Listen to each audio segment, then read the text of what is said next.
In my experience, the children in Russia are treated very, very gently for a long time, and in England the children are expected to become independent much faster. I like both sides of that. I do think it's important that children feel empowered and independent from quite a young age, but I also see how precious they are and how we need to nurture them very carefully. One interesting fact that I've noticed is toilet training.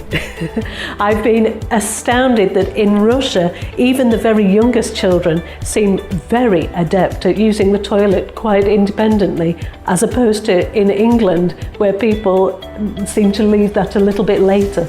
No, children aren't all the same around the world. In England, I felt that because of the English curriculum from such a young age, it was even more work for me to get them passionate and get them positive and creative.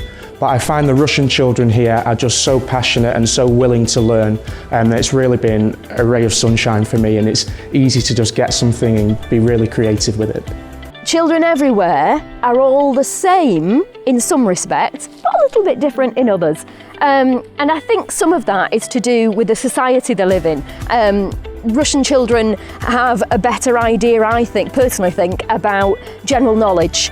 I think that it's something that must be given more of a priority when they're young, and much better and quicker at picking up maths. Whereas the English, it's hard to compare the English children, because language-wise they've already got the language, and we don't really teach a second language until they're a little bit older. But they all have a sense of humour. They all love learning new things. They all love coming out and creating things. Put a paintbrush in any child's hand and they'll produce something that's amazing. So in some respects they're all the same, but then there are differences. I would say there are significant similarities and differences between English and Russian children. I find English children are a bit naughtier. The Russian children are quite polite most of the time, but there are circumstances that they need reminded, and I remind them. Children learn in very similar ways, whether they're Russian or English, and they express themselves in similar ways. I've found the Year 6 classes I've had so far to be charming, and I've really enjoyed teaching them. I think children are children everywhere, to be honest. They all come in varying forms and they are all great fun to learn. I feel that in ENS and Egina, the children are very polite and very well mannered, and therefore it makes the teaching job a lot easier than it does in the UK.